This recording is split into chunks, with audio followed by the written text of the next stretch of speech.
So hello dear scholars, पिछले last part 1 में हमने डिस्कस किए थे स्टार्टिंग के 3-4 pages about Satyagraha movement and non cooperation. Today's lecture or in part 2 we are going to discuss about civil disobedience movement. अब सबसे पहले ये civil disobedience movement क्या है. जैसे आपको नाम से ही समझ में आ रहा है, व्हेन वी से डिसओबे करना मतलब किसी चीज़ को ना मानना. तो जो भी सिविल ऑर्डर थे उनको अब हम डिसओबे करेंगे, ये ठान ली थी सत्याग्रहीज ने. और गांधी जी ने खुद इस चीज़ को आगे डिक्लेयर कर दिया था. जो कॉन्फ्रेंस टेबल में जब उनकी बात नहीं सुनी गई तो फिर फाइनली अल्टीमेटम उन्होंने दे दिया था कि अगर हमारी डिमांड्स पूरी नहीं हुई तो फाइनली हम क्या करेंगे, सिविल डिसोबीडियंट मूवमेंट स्टार्ट कर देंगे. And it was started with which event. So civil disobedient movement was started with salt march. तो चलिए हम डिस्कस करते हैं civil disobedient. What happened? What was the procedure? What were the limitation? It's a very very important 5 mark question. ठीक है. अब ये question जब आपसे पूछा जाता है डायरेक्टली सिविल डिसोबीडियंस के लिए नहीं पूछा जाता, क्योंकि सिविल डिसोबीडियंस स्टार्ट हुआ था सॉल्ट मार्च के साथ. तो this movement particularly is relating with the salt march concept. तो you may have a question कि आपसे पूछा जाए with which event the civil disobedient movement was started, explain and discuss, right? या आपको सॉल्ट का एग्जाम्पल दिया जा सकता है, का कॉन्सेप्ट दिया जा सकता है.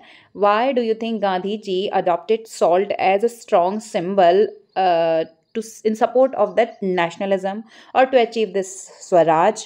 और कुछ भी इस तरीके से क्वेश्चन आपको फ्रेम करके मिल सकता है. Number of questions easily can be frame here related to this one particular part. तो ये 5 मार्क्स के लिए इंपॉर्टेंट है.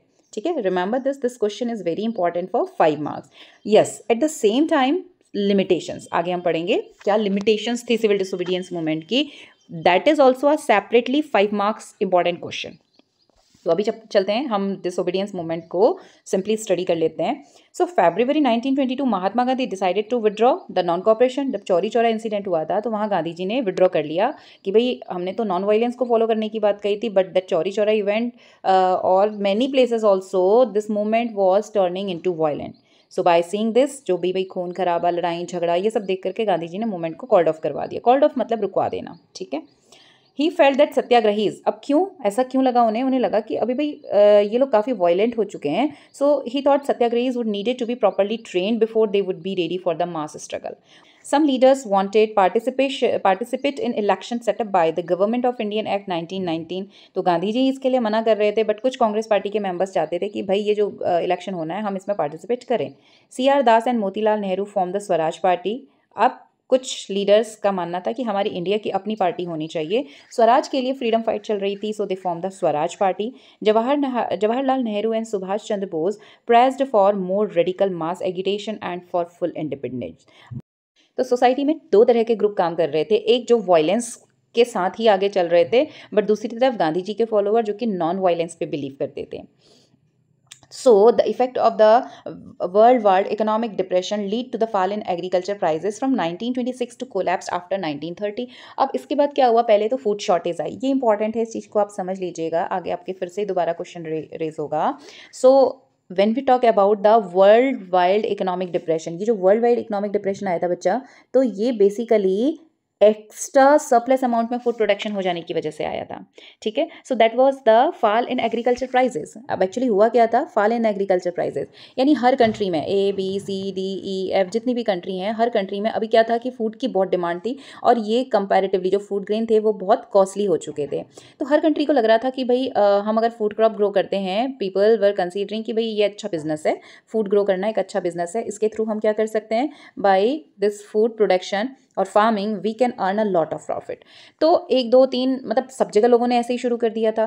तो अब इतना अबेंडेंस हो चुका था फूड ग्रेन का, तो भाई खरीदता कौन, जब सबके घर में ढेरों ढेर अनाज रखा हुआ है तो खरीदता कौन. बहुत ही लिमिटेड लोग रह गए जो खरीदने, बायर बहुत कम थे, प्रोड्यूसर्स सारे हो चुके थे. तो अब इस कंडीशन में एग्रीकल्चर प्राइजेस डाउन हो गए. अ सिंपल एग्जांपल, आप जब देखते हैं ना कि जो सीजनल फ्रूट्स होते हैं वो सस्ते आते हैं, बट जब आउट ऑफ सीजन हो जाता है, जैसे मैंगो आपका जून के बाद जून टू जुलाई ज़्यादा रहता है, अगस्त से धीरे धीरे कम हो जाता है, सितंबर अप्रॉक्स ख़त्म ही होने को होता है। अब अक्टूबर में आपको जनरली मैंगो दिखाई भी नहीं देगा नॉर्मल मार्केट में, और जो उसके प्राइजेस होंगे वो काफ़ी ज़्यादा रहते हैं क्योंकि अब उसकी क्रॉप खत्म हो गई है। जब ज़्यादा होती है तो प्राइजेस गिर जाते हैं क्योंकि वो सड़ रहा है भाई, इससे अच्छा तो कम से कम प्राइजेस में भी उसको सेल आउट करो। तो बस यही सिंपल चीज़ उस समय हुई थी कि एग्रीकल्चर प्रोडक्शन बहुत ज़्यादा हो गया था। बहुत ज़्यादा होने की वजह से अब कॉम्पिटिशन था कि भाई किसी भी तरह से ये बिक जाए, तो प्राइजेस बहुत ज़्यादा डाउन हो चुके थे। मतलब जितना इन्वेस्टमेंट फार्मर्स का था उससे भी कम उनको मिल रहा था। तो ये एक अलग प्रॉब्लम खड़ा हो गया था, not only in India, all over the world. ये इकोनॉमिक डिप्रेशन की प्रॉब्लम चल रही थी। यानी अब जो farmers, maximum population peasant farmers थी, अब वो और ज़्यादा परेशान थी। खाने को कुछ नहीं था, कंडीशंस फेवरेबल नहीं थी, गवर्नमेंट एक्सप्लॉइटिंग कंडीशन में उनके सामने थी। So as the demand for agriculture goods fell and export decline, peasant found it difficult to sell their harvest and pay their revenue also. अब उसी समय पे ये नहीं सोचा जाता था ना कि प्राइजेस फूड ग्रेन और एग्रीकल्चर के साथ ये सारे इश्यूज आ रहे हैं। ब्रिटिशर्स ने तो उनका रेवेन्यू लेना ही था जो कि बढ़ाया हुआ था काफ़ी ज़्यादा। So by 1930 the countryside was in turmoil. अब ये वो पीरियड था जब पूरी कंट्री साइड टॉर्मिल वाली कंडीशन में चल रही थी। टॉर्मिल कंडीशन, एक तरफ फ्रीडम फाइट चल रही है, eight the same time clashes आने लगे डिफरेंट कम्युनिटीज़ के बीच में। Third, food crop surplus amount में होने की वजह से प्राइस बिल्कुल ना के बराबर उसके पहुंच गए, तो लोगों के पास अर्निंग नहीं थी। अब सेल करके जो थोड़ा बहुत सेविंग वो करते थे, मतलब अर्निंग करते थे, वो अर्निंग भी कहाँ से करते, क्योंकि सभी के पास फूड क्रॉप है, सेल नहीं हो रहा था, बाहर नहीं जा रहा था।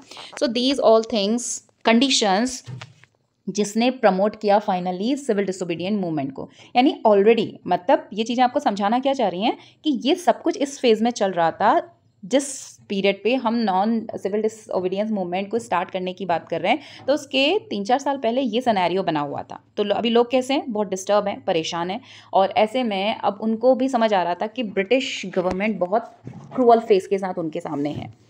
Eight the same time Simon commission, again it could be 2 marks और 3 मार्क क्वेश्चन। अब ठीक इसी समय पे ब्रिटेन में जो टॉरी गवर्नमेंट बनी थी, टॉरी गवर्नमेंट बनी थी 1927 में, ठीक है। 1927 में ये गवर्नमेंट बनी। तो ब्रिटेन में जब ये कॉन्स्टिट्यूट की गई स्टैट्यूटरी कमीशन, और इसके जो हेड रखे गए, he was sir John Simon, उन्हीं के नाम से इसका नाम हो गया साइमन कमीशन। अब ये साइमन कमीशन था क्या बेसिकली? दिस साइमन कमीशन, ये Simon commission is about look into the functioning of the constitutional system in India and suggest the changes. मतलब इंडिया का कॉन्स्टिट्यूशन बनाने और उसको चेंज करने की बात हो रही थी, लेकिन उसमें कोई इंडियन था ही नहीं। The problem was that commission did not have any single Indian member. So when the Simon Commission arrived in India 1928, 27 में बना, 1928 में जब ये इंडिया आया, it was greeted with the slogan Go back Simon। तो लोग इतने ज़्यादा एग्रेसिव थे, गुस्से में भरे हुए थे। एक तो पहले ही बहुत ज़्यादा टॉर्मल कंडीशन है, ऊपर से साइमन कमीशन भी ठीक इसी समय पे उन्होंने, क्योंकि डिमांड करी जा रही थी कॉन्स्टिट्यूशन की, तो भाई कॉन्स्टिट्यूशन इंडिया के लिए इंडिया के ही लोग बनाते, बट ब्रिटेन ने क्या करा, एक अलग से कमीशन बना दिया ब्रिटिशर्स का, और वो भेज दिया यहाँ कॉन्स्टिट्यूशन बनाने और उसमें चेंज करने के रिगार्डिंग। तो लोग गुस्से से बहुत भरे हुए थे, और ये देखिए इस तरह से ना लाइन बना करके वो पोर्ट एरियाज़ के पास में पहुँच गए, और इस स्लोगन के साथ गो बैक साइमन की नारेबाजी चालू हो गई थी। यानी उन्होंने उनको एंटर ही नहीं करने दिया इंडिया की लैंड पे, और उनको वहीं से वापस लौटना पड़ा। राउंड टेबल कॉन्फ्रेंस, अब ये सारी चीज़ें सिचुएशंस हैं जो just 1930 civil disobedient movement start होने से पहले चल रही थी।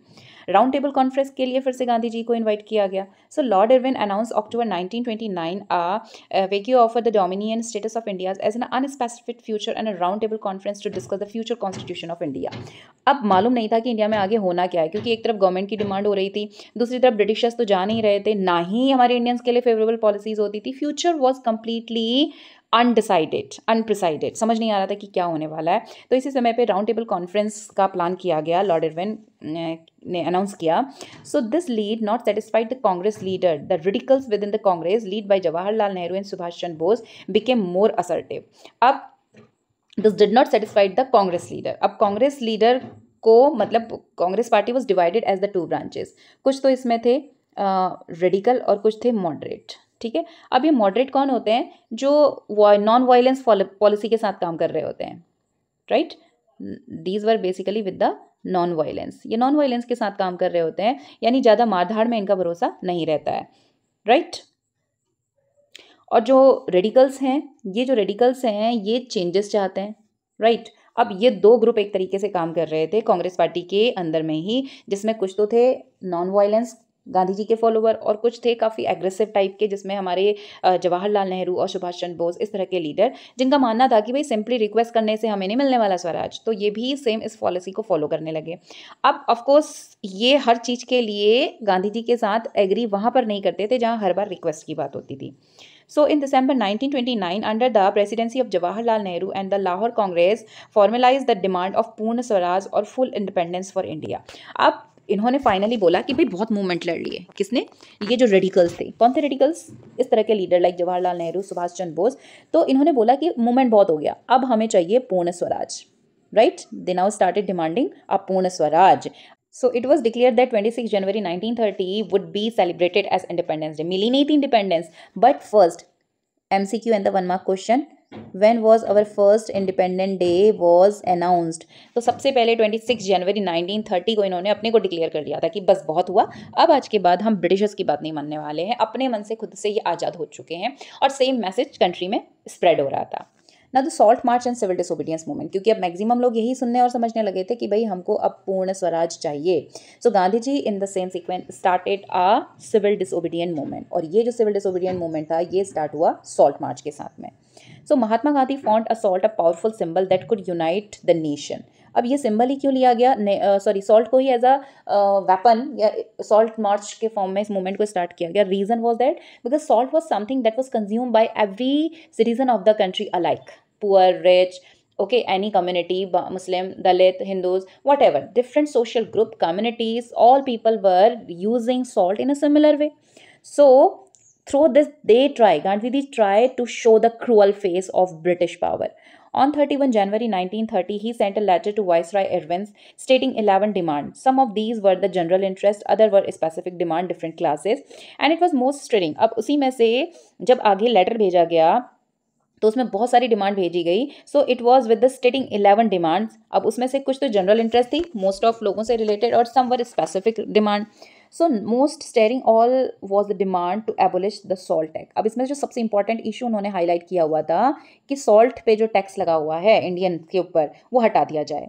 सो salt was something consumed by, अब आपसे पूछा जाए why salt was used as the movement and for the movement, तो ये आपको याद रखना है इस वाली लाइन से। क्यों ज़रूरी था?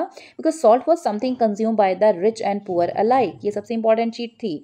Every community, every religion, every social group was using the salt. भी खाना सब खा रहे हैं, सब्जी दाल नमक तो सबको चाहिए डालने के लिए, और कुछ नहीं भी होगा तो भी रोटी नमक के साथ तो खाएंगे ना, तो नमक मीन्स सॉल्ट वॉज यूज्ड और consumed by everyone, and it was one of the most essential item of food which was even not possible for the Indians, मतलब वो भी उनके लिए खरीदना मुश्किल पड़ जाता था। क्यों? क्योंकि टैक्सेस बहुत ज़्यादा थे। The tax on salt and the government monopoly over its production, Mahatma Gandhi declare revealed the most oppressive face of the British rule. तो इस टॉपिक को यूज़ करके उन्होंने डिसाइड किया कि हम ब्रिटिशर्स का जो सबसे क्रूअल फेस है कि इतनी हमारी कंट्री में रह रहे हैं, हमारी कंट्री के में रह करके नमक बना रहे हैं, हमारे ही लोग बना रहे हैं, ठीक है, इंडिया में ही नमक बन रहा है, इंडिया के ही लैंड पे ये काम हो रहा है, इंडिया के ही वर्कर्स कर रहे हैं, और उन्हीं को सॉल्ट नहीं मिल पा रहा था। So finally, the salt march was started. So Gandhiji was searching for such a topic through which he could unite whole the country. अब गांधी जी एक ऐसा टॉपिक चाहते थे जिससे कि पूरी कंट्री को यूनाइट कर सके, जिसमें सबको लगे कि हाँ ये हमसे रिलेटेड है, हम सबसे रिलेटेड है। तो ऐसा टॉपिक उन्हें मिला salt, because salt was consumed by everyone in the country. So it was demand was not fulfilled by the 11th March. The letter stated the Congress launched the civil disobedience campaign. Irwin was unwilling to negotiate. जब कहा गया कि भी taxes को आप कम कर दो salt के, तो जो इरविन उस समय जनरल था उसने मना कर दिया. Mahatma Gandhi started his famous salt march campaign by the 78 of his trusted volunteers, क्योंकि ऑलरेडी गांधी जी अल्टीमेटम दे चुके थे कि अगर आप अच्छे से कह करके हमारी बात नहीं मानते हैं तो हमें सिविल डिसोबीडियंस मूवमेंट अब इसके बाद स्टार्ट करना होगा. तो जब उनकी बात नहीं सुनी गई, then he started civil disobedience movement with 78, कितने थे उनके साथ member, 78 of his trusted volunteers, जो मेनली, अब ऐसे तो पूरी कंट्री थी बट ये वो वर्कर्स थे, एक्टिव वर्कर्स, जो उनके साथ कामों को या उनके कामों को डायरेक्टली ये लीड कर रहे थे, आप कह सकते हैं. So 240 miles the Gandhi ji's ashram to Sabarmati to Gujarat, a coastal town of Dandi. तो साबरमती आश्रम, गुजरात के साबरमती आश्रम जहाँ से गांधी जी निकले, जहाँ रहते थे, वहाँ से लेके दांडी तक इन्होंने पैदल मार्च किया, सॉल्ट मार्च. रास्ते में कई सारे लोगों को कन्विंस करते हुए, ब्रिटिशर्स का क्रूअल फेस बताते हुए, स्लोगन्स नारेबाजी के साथ ये पैदल निकले वहाँ तक. The volunteers walk for 24 days about the 10 miles a day। तो लगातार ये इतने दिनों तक चलते रहे थे एंड 10 miles a day का टारगेट लेकर के चले and finally on 6 April he reach Dandi and ceremonial violated the law and manufacture salt by boiling the sea water. अब सबसे पहले गांधी जी ने अपने उन ट्रस्टेड वॉलंटियर्स और बहुत सारी भीड़ उनके साथ गई थी तो खुद से ये लॉ वायलेट करा। कौन सा law? Is about the salt tax. Salt का जो लॉ से मतलब ये था कि नमक बनाने का अधिकार हमारे लोगों को था ही नहीं। बना तो इंडियंस ही रहे थे बट ब्रिटिशर्स के ऑब्जर्वेशन थे, उनके ऑर्डर के साथ काम होता था। But this was the first time when Gandhi ji with the trusted volunteers and followers reach there in Dandi place, और वहाँ पर समुद्री पानी बॉयल करके उन्होंने नमक बनाया। और इस इवेंट के साथ स्टार्ट हुआ सिविल डिसोबीडियंट मूवमेंट, यानी उन्होंने डिसोबे कर दिया ना, आप मत बनाओ बोला हुआ है, आपको परमिशन नहीं है, लेकिन उन्होंने नमक बनाया तो मतलब उन्होंने डिसोबे किया। तो इस मूवमेंट का नाम हो गया सिविल डिसोबीडियंस। ठीक है, मीनिंग याद रखना है, तो ये सब याद आ जाएगा आपको बस। So in this way Gandhi ji moved, तो भाई अपने वॉलंटियर्स के साथ पैदल पैदल निकले और ये सॉल्ट मार्च उन्होंने लीड किया। Finally completed this civil disobedience movement, but later again here also the same problem is turning also in a violent form। अब सॉल्ट मार्च में क्या क्या हुआ था, अब आपसे सेपरेटली पूछा जाता है राइट और एक्सप्लेन अबाउट द सॉल्ट मार्च, तो आप वहाँ से कुछ लाइनों को इंट्रो करते हुए ये चीज़ बताएंगे व्हाट वाज द सॉल्ट मार्च। अभी सॉल्ट मार्च क्या था? सो 1000 of different parts of the country broke the salt law. अब गांधी जी ने जैसे ही किया तो खबर पहुंच गई और सब जगह लोगों ने अपने मन से ये नमक बनाना शुरू कर दिया। As the movement spread the foreign cloth was also again boycotted, liquor shop was picketed, peasants refused to pay the revenue and chowkidari taxes, village officials resign, forest people violated the forest law. ये सब कुछ, ये इतनी सारी जो आपको activities दिखाई दे रही हैं, that everything was going on and it was considered Gandhi ji permitted them. तो अब जगह जगह जैसे नॉन कॉपरेशन में जितना सब कुछ हुआ था, बाइकआउट करना, चीज़ों को जला देना, तो इसी तरह से सिविल डिसोबीडियंस मूवमेंट में का तो मतलब ही डिसोबे था। तो अभी लोगों ने बोला कि भाई हमको गांधी जी ने बोला हुआ है कि अब हमें डिसोबीडियंस मूवमेंट फॉलो करना है। So they started all such activities, they disobey all the British laws अपने अपने लेवल पे। ठीक है, जैसे विलेजेस में जो ऑफिशियल्स थे उन्होंने अपने अपने जो टाइटल्स हैं रिजाइन कर दिए, बोला कि अब वो काम ही नहीं करेंगे। फॉरेस्ट में लोगों को परमिशन नहीं थी एंटर करने की, तो अब उन्होंने वो लॉ तोड़ दिया, वो अपने मन से फॉरेस्ट में जाने लगे। रेवेन्यू चौकीदारी टैक्सेस जो उनको देना होता था, उन्होंने बोला हम नहीं देंगे। तो इस तरह से हर चीज़ के लिए डिसोबे होने लगा and slowly it was again turning towards violent। The colonial government began arresting the Congress leaders, and when the Abdul Ghaffar Khan was arrested in April 1930, the angry crowds demonstrated in the street of the Peshawar। अब कई सारे leaders को पकड़ा गया, jail में डाल दिया गया कि भाई इनके लीडर्स को पकड़ लो। तो ऐसे ही जब अब्दुल गफर खान को पकड़ा गया तो पूरी जो भीड़ थी वो रोडों पे आ गई उनके फेवर में। Letter when Mahatma Gandhi was arrested, the industrial workers in Sholapur attacked police post, municipal building and the law court and railway stations etc। अब इसके बाद गांधी जी को जब अरेस्ट किया गया तो जो इंडस्ट्रियल वर्कर्स थे शोलापुर के, उन्होंने क्या करा, पुलिस स्टेशन पे अटैक कर दिया, म्यूनसिपल बिल्डिंग्स को तोड़ दिया, लॉ कोर्ट्स और रेलवे स्टेशंस वगैरह सब डिस्ट्रक्शन में डाल दिए, डिस्ट्रॉय करने लगे, उनको तोड़फोड़ मचाने लगे। So British government responded with a brutal repression and about the approx 1 lakh people were arrested. कई सारों की पिटाई हुई और कई सारों को पकड़ के डाल दिया गया जेल में। गांधी इरविन पैक्ट, इसके बाद आता है Mahatma Gandhi once again decided to called off the movement and enter into the pact with the Irwin of the 5th March 1931। दोबारा से, क्योंकि पीछे हमने पढ़ा था ना कि दोबारा से सेम प्रोसेस होने लगी, जगह जगह पे बाइकआउट मूवमेंट होने लगा, शॉप्स वर पिकेटेड, मार धार, लड़ाई झगड़ा सब कुछ होने लगा। तो it was again turning into the violent form by seeing that Gandhi ji called of the movement once again. By this Gandhi Irwin pact Gandhi ji consent to the participate in the round table conference. अब Gandhi Irwin pact सामने आया जब गांधी जी को convince किया गया कि भाई तुम्हारी बात सुन लेंगे, पहले आप ये सारा झगड़ा खत्म करो और रुको आओ। So Gandhi ji was invited for the second round table conference in December 1931। Gandhi ji went to London. अब इस राउंड टेबल कॉन्फ्रेंस के लिए उनको कहाँ जाना था? लंदन जाना था for the conference, but the negotiation broke down and he return disappointed. अब ना तो कोई निगोसिएशन हुआ कि उनकी बात सुनी गई या उनके लीडर्स को फ्री किया जाएगा, ये कहा गया था उस समय जो इरविन पैक्ट हुआ कि भाई आप उस राउंड टेबल कॉन्फ्रेंस में जाओ, थोड़ा आप बातें मानना, थोड़ा आपकी बातें मानी जाएंगी। तो गांधी जी ने भी बोला कि भाई उनके लीडर्स को छोड़ दिया जाए, उनसे कहा गया हाँ हम छोड़ देंगे, बट ऐसा कुछ नहीं हुआ। तो गांधी जी तो चले गए लंदन राउंड टेबल कॉन्फ्रेंस के लिए, और जब वो लौट करके आए कुछ समय के बाद में तो देखा कि ना तो निगोसिएशन हुआ है, चीज़ें उनके साथ जो कम्युनिकेट हुई हैं, इनफैक्ट ही रिटर्न डिसअपॉइंटेड, और वहाँ से भी वो डिसअपॉइंटेड लौटे, उनकी कोई बात नहीं मानी गई। So back in India he discovered that the government had begun a new cycle of repression. पहले से भी ज़्यादा एग्रेसिव ये हो गए हैं और हमारे political parties, members, Indian satyagrahis के साथ ये बहुत एक्सप्लॉइटेशन कर रहे हैं. सो Ghaffar Khan and Jawaharlal Nehru was both in jail, and the Congress had been declared illegal, and the series of measures had been imposed. अब जब Gandhi ji second round table conference से वापस आए तो क्या देखते हैं कि भाई यहाँ तो सब कुछ उल्टा ही चल रहा है. गफर खान और जवाहरलाल नेहरू जो कि लीड कर रहे थे उनको उठा के डाल दिया जेल में. कांग्रेस पार्टी जो उनकी बनी हुई थी उसको बता दिया illegal. And similarly many other measures, किसकी साइड से? ब्रिटिशर्स की साइड से बहुत सारे मेजर्स इस तरह के लिए जा रहे थे जिसमें कि सप्रेस्ड किया जा रहा था मूवमेंट को, इंडियंस को, सत्याग्रहीज को. So with great apprehension Mahatma Gandhi again relaunch civil disobedience. तो अब ये सब कुछ देख करके गांधी जी ने दोबारा से डिसाइड किया कि ठीक है, हमें अब सिविल डिसोबीडियंट मूवमेंट रियल में दोबारा स्टार्ट भाई करना ही पड़ेगा. तो ये राउंड टेबल कॉन्फ्रेंस के लिए गए थे, बट वहाँ पर उनका कोई बात ना सुनी गई, ना ही कोई निगोसिएशन यहाँ पर हुआ. So finally Gandhi ji started the civil disobedient movement second term. How participant saw the movement. अब जो डिफरेंट पार्टिसिपेंट थे इन्होंने कैसे देखा मूवमेंट को. अब यहाँ भी बिल्कुल सेम ही कॉन्सेप्ट है बच्चा. जैसे नॉन कॉपरेशन मूवमेंट में हमने देखा that every different groups was considering the meaning of Swaraj in their own manner. तो यहाँ पर भी लोगों के साथ यही प्रॉब्लम थी. अब ये जो डिफरेंट पार्टिसिपेंट थे कौन कौन से, जैसे रिच पीजेंट का अलग था परसेप्शन और जो पुअर थे उनका अलग परसेप्शन था. तो रिच पीजेंट की डिमांड अपनी थी. क्या डिमांड थी? द पतिदार्स और the Gujarat and the Jats of the Uttar Pradesh were active in movement being produced for commercial crop, and they were very hard hit by the trade depression and falling prices. क्योंकि उनका बहुत नुकसान हो रहा था तो उनकी डिमांड इस चीज़ को लेकर के चल रही थी. Secondly, he refused the government to reduce the revenue demand lead by the widespread resentment. अब इसके साथ ही जो पीजन फार्मर्स थे वो चाहते थे कि उनकी फेवर में आगे ये बात पहुंचाई जाए कि भाई उनका रेवेन्यू कम कर दिया जाए, टू रिड्यूस देयर रेवेन्यू. लेकिन इस बारे में इंडिविजुअली कोई ज़्यादा बात नहीं हुई. तो जो लोअर मतलब सिंपल पीजन एंड वर्कर्स थे, क्या कहते हैं उनको, एग्रीकल्चर वर्कर्स होते हैं बेसिकली, मोस्ट ऑफ जिनके पास लैंड भी नहीं थी, दूसरे की रेंटेड लैंड पे ही काम करते थे, और छोटे छोटे फार्मर जो अपनी छोटी छोटी लैंड्स पे काम कर रहे थे, इनकी बातें नहीं सुनी गई तो ये भी थोड़े से निराश हो गए थे.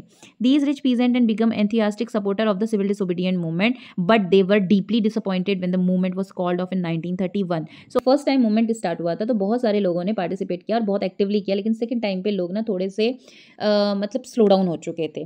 So when the movement was restarted in 1932 many of them refuse to participate. अब इसका दूसरा रीजन क्या था कि उनके सामने ये आया, क्योंकि राउंड टेबल कॉन्फ्रेंस के लिए गांधी जी गए तो उन्हें पता चला कि भाई उनकी कुछ जो डिमांड्स वो चाहते थे अपने ग्रुप के फेवर में, पीजेंट एंड जो फार्मर्स हैं उनके लिए अलग डिमांड थी, बिजनेस ग्रुप की अपनी डिमांड थी. तो ये लोग थोड़े से, जब इनको लगा कि इनकी डिमांड नहीं सुनी गई तो ये थोड़ा सा बैकवर्ड स्टेप में जाने लगे. अब जो पुअर पीजेंट थे ये बेचारे, इनकी इतनी बड़ी बड़ी डिमांड नहीं थी, इनकी छोटी छोटी सी डिमांड थी. The proper peasantry were not interested into the lowering of the revenue demand. They wanted the unpaid rent to the landlord to the remittent, and they joined the variety of radical movements and often lead to the socialist and communist also. अब इनके पास तो अपनी land भी नहीं होती थी most of time, तो ये क्या चाहते थे, that unpaid rent to the, यानी लैंडलॉर्ड को जो इन्हें भारी भारी रेंट देना पड़ रहा है साथ में, ये इनका खत्म हो, कम हो जाए. साथ ही साथ these were basically socialist and communist. ये जो रेडिकल मूवमेंट थे ये सोशलिस्ट और कम्युनिस्ट. ये socialism and communalism was the idea of the equality in the society जो उस समय चल रहा था. The Congress was unwilling to support no rent campaigning in most of the places. तो अब इन लोगों ने जब डिमांड की तो कांग्रेस पार्टी ने इनके फेवर में पर्टिकुलरली ये कैंपेनिंग चलाया जिसमें कि नो रेंट कैंपेनिंग, मतलब नहीं देंगे पीजेंट अब स्मॉल फार्मर्स रेंट नहीं देंगे, इसको डिस्कशन में लिया गया. So the relationship between the poor peasants and the Congress remained uncertain.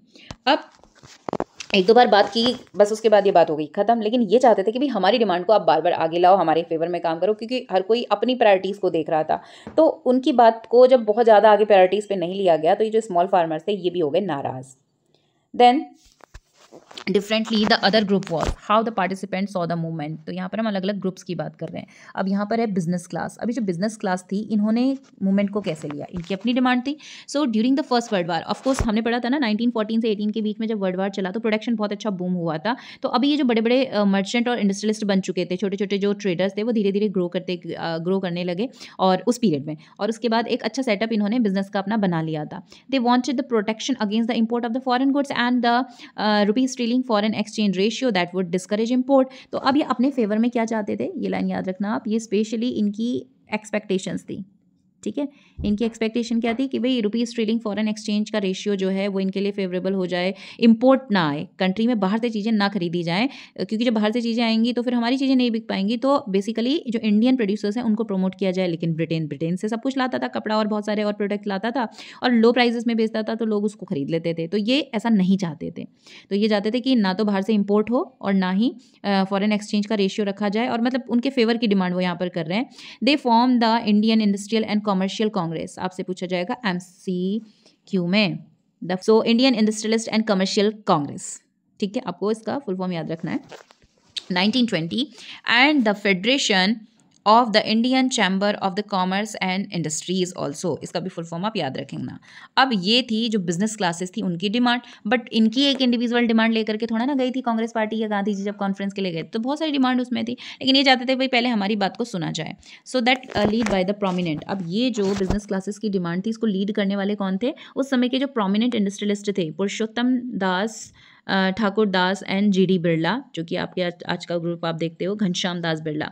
The industrial attacked colonial control over the Indian economy and support the civil disobedience movement. They gave financial assistance and refused to buy or sell import goods. But after the failure of the Round Table Conference, business groups were no longer uniformly enthusiastic. तो अब पीछे भी यही हुआ था pigeon and farmers के साथ भी कि राउंड टेबल कॉन्फ्रेंस के बाद वो थोड़ा सा मतलब अनविलिंग थे मूवमेंट में पार्टिसिपेट करने को। क्यों? क्योंकि उनको लगा कि भाई उनकी डिमांड नहीं सुनी जा रही है। बिजनेस ग्रुप का भी ऐसी था, उन्हें लगा कि ये सारी डिमांड उनकी फुलफिल हो जाएंगी, बट राउंड टेबल कॉन्फ्रेंस में तो कुछ सुनी नहीं गई हमारे लीडर्स की बात। गांधी जी डिसअपॉइंटेड होकर आ गए थे और इनको लग रहा था इन्होंने इनके फेवर की बात ही नहीं की गई, तो ये लोग थोड़े से स्लो डाउन हो गए थे मूवमेंट में, अब इंटरेस्टेड नहीं थे पार्टिसिपेट करने के लिए।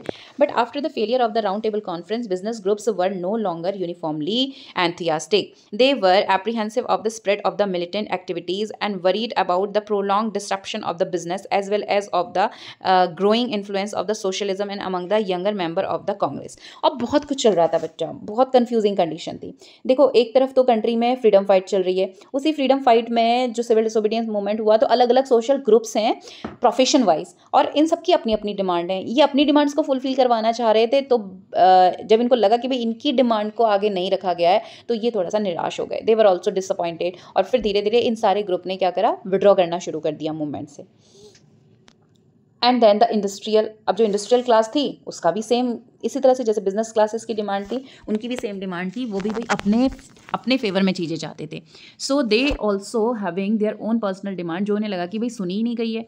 सो they did not participated in civil disobedient movement Nagpur region के अलावा, and as the industrialist closer to the Congress, workers stay aloof, and there were the strike of the railway workers in 1930 and dock workers in the 1930 thousand of workers of the, आप इसको पढ़ लेंगे। तो यह यहाँ पर आपको दिखा है इंडस्ट्रियल ग्रुप। तो ये ऐसा नहीं कि लॉन्ग आंसर के लिए आपसे पूछा जाए, but for the short question 2 marks और केस स्टडी के लिए आप इसको देख लीजिएगा, ठीक है। यानी इन शॉर्ट आपको याद रखना है कि बहुत सारे ग्रुप्स की अपनी अपनी एक्सपेक्टेशंस थी जो पूरी नहीं हो पा रही थी, तो उनको लगा कि भाई उनकी बात नहीं सुनी गई, तो वो थोड़े से डिसअपॉइंट हो गए और पार्टिसिपेट करने के लिए मूवमेंट में अनविलिंग हो गए। Now limit of the civil disobedient movement. जब हम लिमिट की बात करते हैं ना, limit of the civil disobedient movement, what were the limits of the civil disobedient movement, 5 mark का क्वेश्चन ये आपका आता है।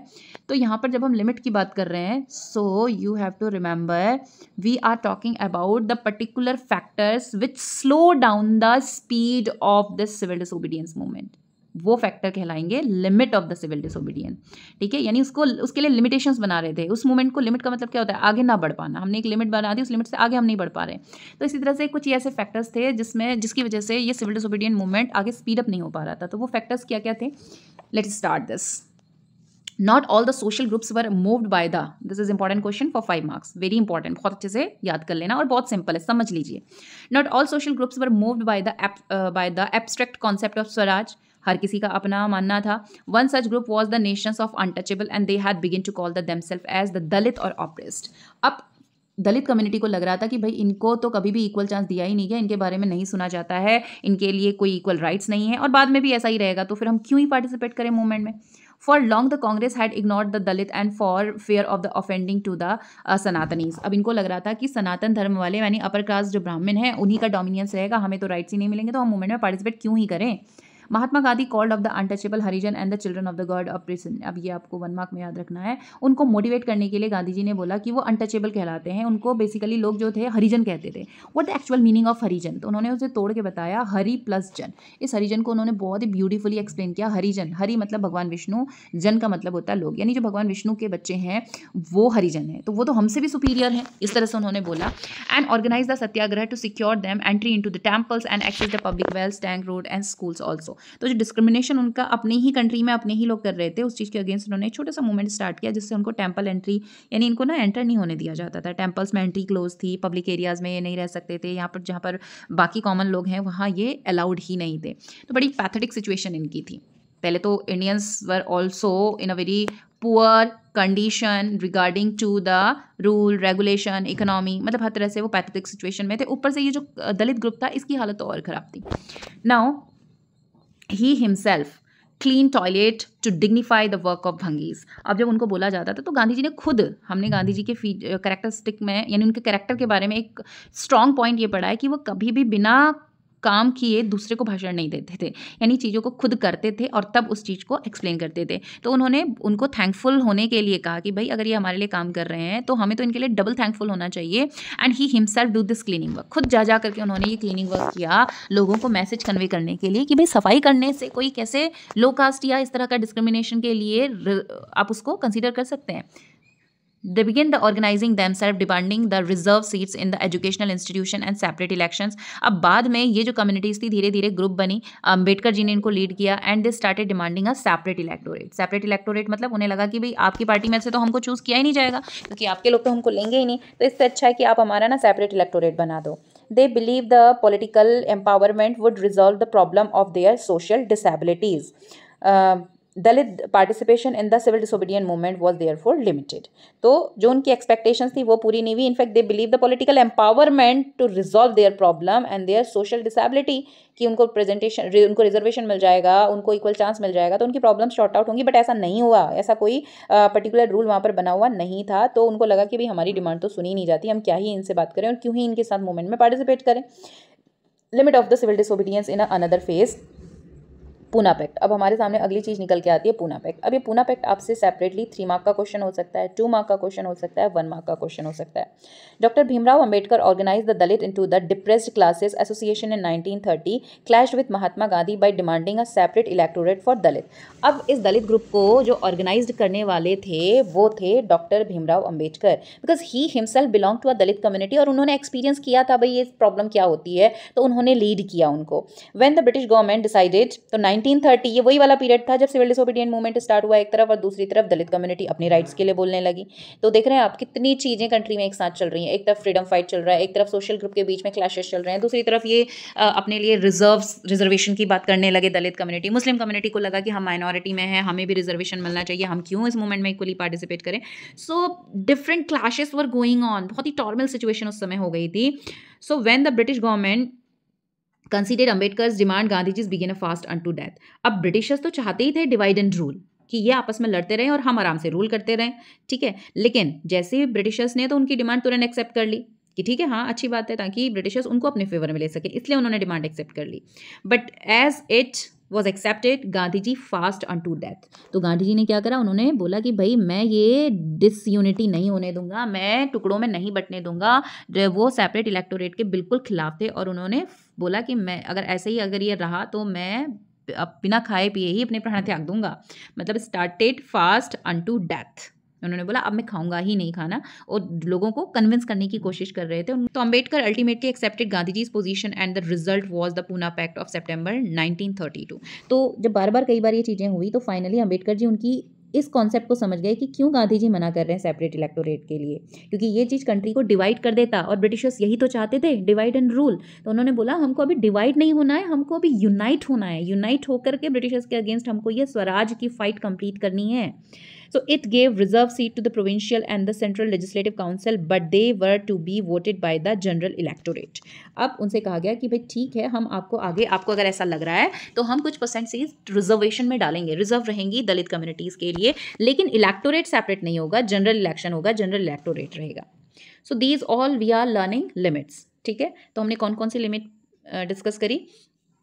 First we discuss is about the social groups were owned by the abstract concept of Swaraj. तो यानी यहाँ पर आपने पहले पढ़ा कि दलित वाले जो ग्रुप थे उनको कैसे ट्रीट किया जा रहा था, इस वजह से वो डिस्क्रिमिनेटेड फील कर रहे थे अपने को, and they demanded a separate electorate for themself. तो वो तो नहीं सुना गया, बट हाँ ये कोशिश की गई कि इनको जो है रिजर्वेशन प्रोवाइड करेंगे ताकि इनका ये डाउट खत्म हो जाए। इसी तरह से पूना पैक्ट वाला इशू समय आया, जबकि अंबेडकर और गांधी जी के बीच में क्लैश हो गए थे। क्यों हो गए थे ये हमने डिस्कस किया, but finally Poona pact sign हुआ। पूना पैक्ट में ये डिसाइड हुआ कि भाई दलित कम्युनिटी के इतने लोग, मतलब इतने % इन लोगों को रिजर्वेशन दिया जाएगा, बट सेपरेट इलेक्टोरेट नहीं होने दिया जाएगा। ये कंट्री की यूनिटी के लिए और स्वराज आने के लिए ज़रूरी था। तो इस बेसिस पे ये एग्रीमेंट हुआ और इस एग्रीमेंट का नाम था भाई पूना पैक्ट। अब इस further about the Muslim political group. अब मुस्लिम पॉलिटिकल ग्रुप भी माइनॉरिटी में था, उनको भी लग रहा था कि भाई हमको भी इक्वल राइट मिलने चाहिए, हमको भी रिजर्वेशन मिलना चाहिए। कल को क्या भरोसा, हम तो माइनॉरिटी में, आप तो हमें राइट्स ही नहीं देंगे, हमें कंट्री में इक्वल मानेंगे ही नहीं, हमको सप्रेस कर दिया जाएगा। तो उन्होंने भी सेम तरीके से डिमांड रखनी शुरू कर दी। They were also thinking about the visibility associated with the openly Hindu religious nationalist group like the Hindu Mahasabha, कि वो अगेंस्ट होने लगे थे। And Hindu Muslim communities anyhow started revolt in the various clients also. अब गांधी जी तो कोशिश कर रहे थे इनको साथ लाने की, लेकिन ये साथ में होते हुए भी एक भीड़ में आपस में एक दूसरे से इस तरह से इनके लड़ाई झगड़े होने शुरू होने लगे, क्लैशेस स्टार्ट होने लगे। And now they demanded for a separate Muslim nation state. उन्होंने बोला कि भैया हमारे को आप ना तो इक्वल राइट देते हो, सिर्फ बातें करते हो, हमारे साथ कोई इक्वल ट्रीटमेंट नहीं होता है। Better is that a complete separate nation should be there in the side of country. ठीक है, यानी उन्होंने बोला कि भाई पंजाब के नीचे आप ही हिस्सा ना आप हम ही को दे दो, आप हमारा भाई साथ में पॉसिबल नहीं है एक साथ मिल करके हार्मनी के साथ मैनेज करना। तो they also demanded for a separate nation state. तो ये एक बहुत बड़ी प्रॉब्लम आ रही थी जब हम डिसोबीडियंस की बात कर रहे हैं। एक तरफ तो गांधी जी यूनाइट करने में लगे पड़े थे, और दूसरी तरफ क्या हो रहा था, ग्रुप्स अपने अपने इंटरेस्ट के बारे में सोच रहे थे। तो Muslim community also demanded a separate nation state. जब नेशन इंडिपेंडेंस की बात हो रही है, कंट्री में रिपब्लिक सिस्टम बनाने की बात हो रही है, तो वहाँ पर इन्होंने भी अपनी अलग ही कहानी शुरू कर दी थी। तो अब ये सारी चीज़ें अल्टीमेटली क्या कर रही थी, डिसोबीडियंस मूवमेंट को वीकर बना रही थी।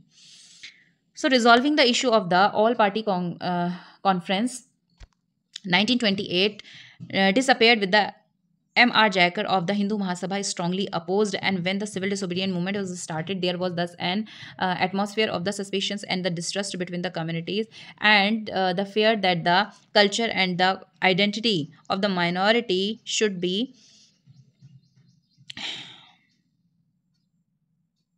So they feared that the culture and identity of the minority would be submerged under the domination of the Hindu majority. तो इनको इस बात का बड़ा डर था, तो ये सेपरेट नेशन की डिमांड करने लगे थे।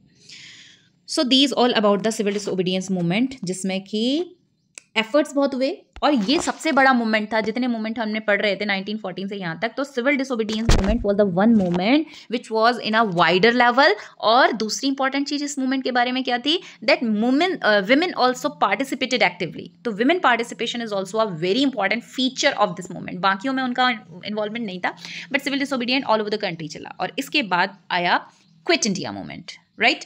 अब फाइनली मूवमेंट भी क्लोज हुआ। फाइनली 1940 तक ये सब कहानी चलती रही। तो 1940, 41, 42 के आते आते सब कुछ टॉर्मल सिचुएशंस चल रही थी, और अब समझ में आ रहा था कि quit India movement was required. Quit India movement. अब ये एक छोटा सा पैराग्राफ आपको दिया हुआ है आपकी एनसीईआरटी बुक में, आप देखना, छोटा सा ब्लू कलर का बॉक्स दिया है, वहां पर आपको क्विट इंडिया मूवमेंट दिया हुआ है, ठीक है। तो आप इसको पढ़ लीजिएगा। It was on the 14 July 1942 that was pass the historic quit India resolution. अब यानी पूरी कंट्री में सारे लोगों को, जितने भी एक्टिवली पार्टिसिपेट कर रहे थे, सबने सीधे सीधे डिमांड करी कि बहुत हुआ, now the quit India movement, अंग्रेजों भारत छोड़ो। क्या था वो क्विट इंडिया मूवमेंट, कि भाई अंग्रेजों भारत छोड़ो। अभी तक तो अलग अलग अपनी चीज़ों के लिए डिमांड कर रहे थे कि आप हमारा रेवेन्यू कम करो, and disobedience movement for the salt tax, and तो इस तरह की चीज़ों से हटके उन्होंने बोला कि भाई हमको अब ब्रिटिश गवर्नमेंट चाहिए ही नहीं हमारे ऊपर, हम अपना रूल बनाएंगे, हमारा अपना कॉन्स्टिट्यूशन होगा। तो finally the movement was lead by the nationalist was quit India movement, अंग्रेजों भारत छोड़ दो, ये मूवमेंट उन्होंने स्टार्ट किया। That was the people observe the hartal, demonstration, processions, songs and slogans. तो जगह जगह पे रैलीज चल रही थी, धरनाज हो रहे थे, स्ट्राइक्स हो रही थी, प्रोसेशंस में बड़े बड़े ऊंची ऊंची आवाज़ों के साथ नेशनल सॉन्ग्स गाए जाते थे, वंदे मातरम गाया जाता था, नेशनल एंथम गाई जाती थी, to unite the people, to create the feeling of togetherness. और फाइनली इस क्विट इंडिया मूवमेंट के बाद हमारे को हमारे स्वराज वाली कंडीशन मिल गई। फाइनली 1947, पता ही आपको, लिखने की ज़रूरत तो वैसे नहीं है। सो 1947, 15 अगस्त 1947 वी गॉट अवर इंडिपेंडेंस और द फ्रीडम। तो फाइनली बहुत सारे लीडर्स की हेल्प से हमने अपनी कंट्री की फ्रीडम आज हम देख पाए हैं इन सब के एफर्ट्स में। काउंटलेस तो ऐसे हैं जिनका नाम भी शायद रिकॉर्ड लिस्ट में ही नहीं है और जिन्होंने बहुत एफर्ट्स भी किए थे, बट बहुत सारे लोग थे, बट कुछ लीडर्स ऐसे थे जो फ्रंट लीड में थे, उन्हीं के नाम हम बेसिकली जानते हैं। Now is about the sense of collective belongingness. ठीक है, अब ये बिलोंगिंग का मतलब क्या होता है? बिलोंगिंग का मतलब एक लगाव वाली फीलिंग, टुगेदरनेस वाला, राइट? तो अब ये सेंस ऑफ कलेक्टिव बिलोंगिंग, यानी भारत हमारा देश है, इंडिया इज़ अवर मदरलैंड, हम सब इसके ही बच्चे हैं, और ये वाला फीलिंग क्रिएट करना था, that we all are one. ठीक है, all are one, we all are one, ये कॉन्सेप्ट डेवलप करना था। तो इसके लिए कलेक्टिव बिलोंगिंगनेस, टुगेदरनेस क्रिएट करने के लिए क्या चीज़ें यूज़ की गई? क्या चीज़ें यूज़ की गई? Hair first you have given this one page, जहाँ पर आपको given is Tilak surrounded by the symbols of the unify and the square, आपको पिक्चर में दिखाई दे रहा है, इसको पढ़ सकते हैं, आपकी बुक से ये लिया हुआ है। So collective belonging came partly through the united struggle and cultural process played a part, history, fiction, folklore, song, popular prints and symbol, हर चीज़ ने रोल प्ले किया। अच्छा, identity of the nation symbolized and a figure or the image as the allegory। तो आपने first chapter में पढ़ा था the women female allegory जो 18-19 century में पोइट्स ने पोर्ट्रेट बनाए। तो जब हम अपनी कंट्री का नाम ले रहे हैं, जो भी, India is our Motherland, what is India? India को कोई देख तो नहीं सकता ना, तो उस इंडिया को पर्सोनिफाइड कर दिया गया, एक फीमेल फिगर के फॉर्म में पर्सोनिफाइड कर दिया गया, ताकि लोगों को अटैचमेंट फील हो। और देन इट वाज शोड कि देखो ये हमारी भारत माता है, और उनको इस तरह से पेंटेड किया गया। अलग अलग पेंटर्स ने अपने अपने तरीक़ों से फिर उनकी पेंटिंग बनाई कि भाई ये ब्रिटिशर्स के कंट्रोल में है, बहुत परेशान है, एक्सप्लॉइटेड है, हमें इनको आज़ाद कराना है।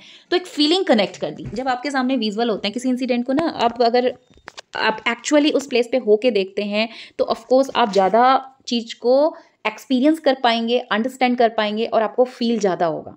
अच्छा लगना या बुरा लगना, जो भी फीलिंग होगी वो ज़्यादा होगी। बट आपको कोई सुना रहा है तो वो जो वाइब्रेशन आएगी ना, वो नहीं आ पाती है। तो यही चीज़ थी कि भाई as a female figure India को एक फिजिकल अपीयरेंस दे दी गई थी। सो भारत माता कॉन्सेप्ट वॉज गिवन। तो क्या क्या मेजर्स, अब आपसे यहाँ पर ये क्वेश्चन पूछा जाएगा, how the feeling of togetherness और कलेक्टिव बिलोंगिंगनेस वॉज क्रिएटेड। तो इसके लिए क्या यूज़ किया गया? इमेज ऑफ भारत माता, नेशनल सॉन्ग, ठीक है, national anthem, our Indian flag, folklores, dramas, poetries, paintings, ये सब कुछ यूज़ हुए थे। तो आप हेडिंग्स के साथ कंबाइन करके, एक ही चीज़ को दो बार नहीं लिखना है। तो एग्जामिनर को एज एग्जामिनर भी हमें पता होता है कि आपने क्या किया हुआ है, तो please don't repeat the sentence. चीज़ों को बाइफिकेट करके आप मेंशन कर दीजिए 1 2 3 4 कंबाइनली, एक सिंगल आंसर अलग अलग पॉइंट्स में। सो अब the identity of the nation was most often symbolise with the figure of the image. अब इसको इमेज के फॉर्म में दिखाया जाने लगा, and the image of the Bharat Mata was used many of the places. Identify the India came to be the visual association with the image of Bharat Mata. It was first created. अब सबसे पहले again the MCQ, who first created the image of Bharat Mata? That was Bankim Chandra Chattopadhyay. Then in 1870s he wrote the, अब उन्होंने जो अपनी book लिखी उसमें picture भी दिया। 1870 में उन्होंने वंदे मातरम लिखा। Later he included in his novel Anandmath. Anandmath किसने लिखा? बंकिम चंद्र चट्टोपाध्याय। और बाद में उन्होंने वंदे मातरम लिखी, इसको फिर अपनी बुक में उन्होंने ऐड कर लिया था। एंड इट वॉज संग वाइडली ड्यूरिंग द स्वदेशी मूवमेंट इन बंगाल। बंगाल में तो ये बहुत ज़्यादा गाया जाता था, बाद में धीरे धीरे स्प्रेड होने लगा, and all over the country ये वंदे मातरम सॉन्ग बहुत, आप जब मूवी भी देखते होंगे ना, तो आपने वंदे मातरम सॉन्ग बहुत कॉमनली सुना है, क्योंकि नेशनल एंथम में तो आपका टेंशन रहनी होती है, रेस्पेक्ट पे करना होता है, but Vande Mataram is a song. तो ये फ्रीडम फाइट के टाइम पे गाते हुए रैलीज निकाली जाती थी, धरनास दिए जाते थे। भारत माता को जब सबसे पहले पेंट किया गया, that was by the Abanindranath Tagore painted the Bharat Mata. Who first painted the Bharat Mata? Abanindranath Tagore first painted, and it was painted as a divine figure. किस तरीके से पेंट किया गया? It was completely as a peaceful and a divine spirit. तो यहाँ पर उनको एकदम शांत दिखाया हुआ है। Other interpretation also. अब उसके बाद बहुत सारे पॉइंट्स ने अपने अपने तरीके से, जैसे आप यहाँ पर देख रहे हैं, लायन के साथ और एलिफेंट के साथ में इनको एज अ गॉडेस के रूप में दिखाया हुआ है। इसी तरह से दुर्गा माँ के ऊपर बैठी हुई भारत माता का फ्लैग, मतलब इंडियन फ्लैग को होल्ड किए हुए भारत माता दिखाई दे रही है, तो वो सिंबलाइज कर रहा है that the strength and the power. तो अलग अलग तरीक़ों से उसको इमेज को निकाला गया, So this figure of Bharat Mata is controlled to the one painted of the Abhindranath Tagore. Here she is shown as the Trishul standing beside a lion and an elephant, both symbolize the power of authority. तो दोनों चीजें दिखाई गई। सबसे पहले तो उनको शान दिखाया गया, लोगों को कनेक्ट किया गया कि कैसे हमें अपनी उस मदरलैंड को, भारत माता को बचाना है। उसके बाद फिर उन्हें अलग अलग फॉर्म में दिखाया गया था। तो ये वंदे मातरम लिखा गया, तो भारत माता की इमेजेस जगह जगह पहुंची, सर्कुलेट होने लगी, लगाई जाने लगी थी, और साथ ही साथ ये वंदे मातरम गाया जाता था जिससे कि लोगों को यूनाइट, इस तरह की वर्डिंग्स की जो लिरिक्स थी ना, लिरिक्स में नेशनलिज्म वाली फीलिंग थी, जैसे आप नेशनल सॉन्ग सुनते हैं या गाते हैं, तो इस तरह से लोग इंस्पायर्ड होते थे। साथ ही साथ हमारा नेशनल फ्लैग यूज़ किया गया, इंडियन फोकलेयर्स को यूज़ किया जाता था। जब हम फोकलेयर्स बोलते हैं तो फोकलेयर का मतलब क्या होता है? लोक कथाएं। ठीक है, फोकलेयर मतलब लोक कथाएं होता है, मतलब लोगों ने जो कहानियाँ कही होती हैं, बेसिकली ये फिक्शन बेस्ड नहीं होती हैं। लोक कथाएं का मतलब है दिस इज़ नॉट फिक्शनल, बल्कि एक्चुअल में ये कभी हुई होंगी, बट ये ओरली एक से दूसरे तक, दूसरे से तीसरे तक कहानी बन के पहुँचती गई, जिसमें कई बहादुरी की कहानियाँ हुआ करती थी, जिनको एडिट करके लोगों तक, प्रिंट करके तक लोगों को पहुँचाया गया, ओरली ट्रांसमिट किया गया, ड्रामास, पोइट्रीज, प्रोज के थ्रू लोगों तक पहुँचाया गया। So in this way in most of the region such a folklore were also spread. So you can read this. अब इसको अलग से आपको बस रीड कर लीजिए, आपको समझ में आ जाएगा। यहाँ पर कोई क्वेश्चन नहीं आना होता है इसका अलग से, और ना ही पीछे। ये ना बेटा आपका ओवरऑल एक क्वेश्चन बनता है, What the different measures were used by the nationalists to create the sense of collective belongingness। अब इसके अंदर में आपको हमारा नेशनल एंथम क्या है पता होना चाहिए, जनगण मन। नेशनल सॉन्ग हमारा वंदे मातरम है, किसने लिखा, कब लिखा, पता होना है। Eight the same flag was also formulated. अब ये भी आप अलग से एक हेडिंग डाल देंगे, इंडिया का फ्लैग 3-4 बार अलग अलग फेजेस में बना, तो जहाँ पर पर्टिकुलर मीनिंग ऐड थी, जो भी चीज़ें इसमें लगाई हुई थी ना, उसमें उनकी पर्टिकुलर मीनिंग ऐड करी हुई थी। तो स्वदेशी मूवमेंट के ड्यूरिंग पे जो फ्लैग यूज़ हो रहा था, यहाँ पर आपको दिखाया हुआ है, and it was with the try colour, and again it was the Swaraj flag दोबारा बना गया। इट वॉज ऑल्सो इन, तो देखो दोनों अलग अलग फ्लैग अलग अलग पीरियड पे बने हुए हैं। जो ऊपर आप फ्लैग देख रहे हैं ये 8 प्रोविंसेस को दिखाता था। उस समय के सिनेरियो के अकॉर्डिंग ये मैप बनाया हुआ था, जहाँ पर कि हिंदू और मुस्लिम दोनों को यहाँ पर दिखाया है। This symbol is use by the Muslim community, that is by the Hindu communities. तो यूनिटी को दिखाने की कोशिश की है। बाद में जब स्वराज फ्लैग आया तो उसमें भी ये ट्राई कलर में था। Then again it was with the charkha in the centre, और ये जो चरखा था that spinning wheel was the symbolising the self help. तो व्हील क्या दर्शाता है, क्या सिम्बोलाइज करता है, सेल्फ हेल्प को ये पर्सोनिफाइड करता है। So finally try colour was हमारा जो हम आज की डेट में यूज़ कर रहे हैं, आपको मालूम ही है भाई, that is with the Kesariya white and green with the blue colour chakras. Blue chakras is 24 movement को दर्शाता है कि हर वक्त आगे बढ़ते रहो, रुकना नहीं है। ग्रीन कलर प्रॉस्पेरिटी को दिखाता है, ऑरेंज कलर सेक्रीफाइस को दिखाता है, वाइट कलर हमारा पीस को डिनोट करता है, सेकुलरिज्म के साथ हमारी कंट्री में पीस मेंटेन है। तो ये सारी चीज़ें, इन सब मेजर्स को यूज़ किया गया as a togetherness feeling, to create the togetherness feeling, sorry. ठीक है, तो आपको जब पूछा जाएगा तो आप ये सारे पॉइंट्स ऐड कर सकते हैं। बाद में क्वेश्चन में मैं आपको ये पॉइंट्स भी प्रोवाइड कर दूंगी, यहाँ पर आप समझ लीजिए, समझ लेंगे तो आंसर इज इजी, कोई प्रॉब्लम नहीं है। नाउ री इंटरप्रिटेशन ऑफ हिस्ट्री। तो इन दिस वे, अब ये भी एक सिंबल था, ये भी एक तरीका था, जो उनकी हिस्ट्री है उसको री इंटरप्रिटेट करने लगे लोग, यानी जो बहादुरी से भरी हुई कहानियाँ थी, ये सब कहानियों को दोबारा से लोगों के सामने बताया जाता था, उनको सुनाया जाता था कि देखो कैसे आप, you are also the children of those warriors of the India. Quit India movement हमने कर लिया था finally, and this is the leaders of the Indian movement. तो यहाँ पर मैंने आपको बहुत डिटेल खींच करके नहीं दिया है किसी भी पर्टिकुलर पेज का, क्योंकि of course most of time just before exam आप बुक पढ़ चुके हैं, और पहले बुक आप ज़रूर से पढ़िएगा, पहले चैप्टर सुन लीजिए। मेथड इज़ दैट, तरीका यही होता है, आप इसका ओवरव्यू सुन लीजिए और बहुत रिलैक्स होकर फिर जब आप एनसीईआरटी पढ़ेंगे तो आपको सब कुछ क्लियर लगेगा। फिर उसके बाद दोबारा से वीडियो सुन लेंगे तो फिर आप बिल्कुल नहीं भूलने वाले हैं। बुक जरूर साथ में रखिए, ठीक है। So this all about nationalism in India from a desk of a teacher. और आपको अगर कोई भी डाउट हो तो आप कमेंट सेक्शन में पूछ सकते हैं, और इसके बाद मैं आपको इस चैप्टर के सारे important question to the point answer करके दे दूंगी। कैसे हम बोर्ड में करेक्शन करते हैं, किन चीज़ों का ध्यान रखना होता है, ये सारी चीज़ें मैं आपको टाइम टू टाइम बताती रहूँगी। और before your board examination up to the month of October और नवंबर, आपके प्री बोर्ड के पहले ही आपको सारे चैप्टर्स और ये सारे क्वेश्चन सैम्पल पेपर्स के साथ में सब कुछ मिल जाएगा from the side of your CBSE teacher. तो होपफुली ये आपके लिए बहुत हेल्पफुल रहेगा। तो मिलते हैं दोबारा से अगले वीडियो में। आप मुझे डिमांड कर सकते हैं आपको सबसे टफ चैप्टर कौन सा लग रहा है, उस चैप्टर को हम स्पेशली थोड़ा सा बाइफर्केट कर लेंगे पार्ट्स में और एक्सप्लेन और अच्छे से कर लेंगे विजुअल्स के साथ में। तो मिलते हैं अगले चैप्टर में, तब तक के लिए stay connected and bye bye.